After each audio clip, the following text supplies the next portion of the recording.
using drugs or dealing drugs. That is a safeguarding concern. We should be worried about their well-being and be concerned about that, and actually we should be looking to support them rather than exclude them.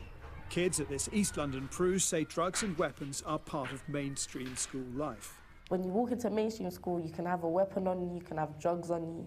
You'd see students sneaking into the bathroom, coming out 20 minutes later, all high, whatever. Having taken drugs, yeah. And what was the school's reaction to that?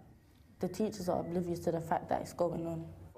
One cause of the problem is likely to be the growth in county lines drug dealing. Increasing numbers of children are being recruited as runners for violent gangs. We've had people turning up here looking for people before with weapons outside at the front of the school. We've had people outside of school that have been attacked, people outside of school that have been stabbed. Can you bust in on that?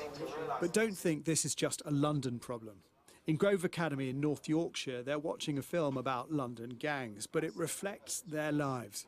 When you go and take up the knife, and when you... I mean, these are London gangs, they're dealing drugs and that sort of thing. Is that also going on around here? Yeah. Yeah. So it's small towns and stuff. It's not just big cities, it's small towns and everything. People don't understand that though. Have you been tempted to carry a knife yourself? I've carried a knife before, yeah. Even in Harrogate, county lines dealing has taken grip, and one mother agreed to tell us her child's story. He kept running away from home, and we couldn't understand why, because he had a good home. Yeah. And it was the fact of he thought they would hurt his family. Really? Made him run away. They showed him videos of people on their phones that they'd hurt, I believe. I didn't think this sort of thing really existed, but to actually be involved in it and see what it can do was a nightmare. It was the Prue that actually supported him. From my perspective, yeah. You know, they gave him the support to come through the other side. But should Prus be left to pick up the pieces? Some pupils here believe mainstream schools should support rather than exclude. What kind of drugs were you taking? Weed, cocaine, all of the recreational ones really. And how was the school dealing with that? They didn't really deal with it. Right. They more or less just chuck you out straight away as soon as they find out that you're taking drugs, and there's not really any support there from the mainstream school. At these pupil referral units, rather than a zero tolerance to drugs, they talk about it. Rather than isolate children for bad behaviour, they look for root causes. But those who take the decisions to exclude in regular schools say it's never done lightly. You never know how many other children you've saved or prevented from bringing weapons, drugs, other banned things into school. You never know how many other children you've put off from doing that by having, if you like, made an example of another child in that situation. Kids like Kiara say the mentoring that she gets in the Prue has made a difference, and her grades have improved. Do you want to go back to mainstream education? Nope. They may be considered the bottom rung of the educational ladder, but perhaps mainstream schools can learn a lesson or two from pupil referral units. Jason Farrell, Sky News. Well, joining us now from Central London is Sarah Dove. She is an education consultant with over 15 years' experience in alternative provisions, including pupil referral units. Sarah, thank you so much for talking to us here on Sky News. What do you make of the work that these two pupil referral units are doing with their children in their care? So I think it's really important to recognise that the Prus have been working with vulnerable young people who might have had a whole host of exclusions before they come to them. And these Prus are often places where young people can feel like they belong and they're part of something bigger and part of a community. But also Prus often have smaller classrooms and more staff to young people ratio, which means that they can look at the underlying causes of the reasons that they might have been excluded. And it's obvious from Jason's report that the two pupil referral units that Sky News visited are doing a great job. They're making a big impact on young people's lives. I mean, are they a shining example? Are they an exception to the rule, or are most units across the country like that? No, they're certainly not an exception to the rule. So in terms of Ofsted standards, we know that Prus, pupil referral units and alternative provision are generally good to outstanding, and there's lots of really good practice happening out there as well.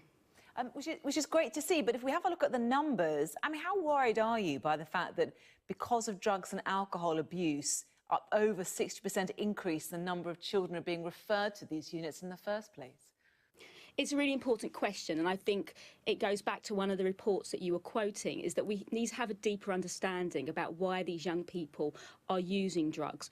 So it might be, for example, that actually young people are really traumatised and they're self-medicating, and we need to have a deeper understanding of that. And I think if mainstream schools are excluding in terms of zero tolerance as soon as they see drugs without getting a better understanding about why that young person might be taking drugs, then it goes against the public health approach that we want to take as a society. However, I would say that lots of schools do a lot of amazing work with young people, but in terms of funding issues and finances, it can be really, really challenging to work with very vulnerable young people that are part of an overall system where drug use might feel like a way of making themselves feel better in terms of anxiety and so on. There's also issues around waiting times for child and adolescent mental health services. So whilst that's kicking in and we're trying to give young people the support, that actually young people might be self-medicating and taking things into their own hands. Were you surprised to hear in Jason's report there that one pupil saying she doesn't want to go back to mainstream school because of the support that she's had from this referral unit? No, I'm not surprised at all. So some of my research that I'm doing looks at issues around what alternative provisions and pupil referral units are doing really well. And some of the young people that I spoke to who were attending pupil referral units spoke about the issues of belonging and feeling like they were part of a wider community. So hearing that a young person feels safe and confident in a pupil referral unit and is engaging in education doesn't surprise me at all. So what's the way forward, do you think? I think we need to build more sustainability in terms of mainstream schools, and lots of pupil referral units are already doing that. So whilst the pupil referral units that you looked at were working with young people who are permanently excluded, I also know that both pupil referral units work with young people in terms of intervention to support them remaining at school and going back to school.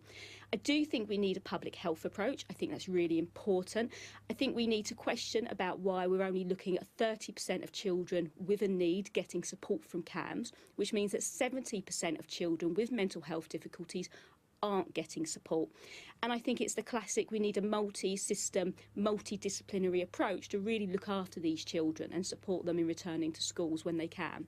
OK, we'll leave it there. Sarah Dove, thank you very much for your thoughts here on Sky News. Thank you. And you can watch Jason Farrell's special report, Drugs, Knives and Lessons, at 5:30 tonight, and also throughout the evening here on Sky News.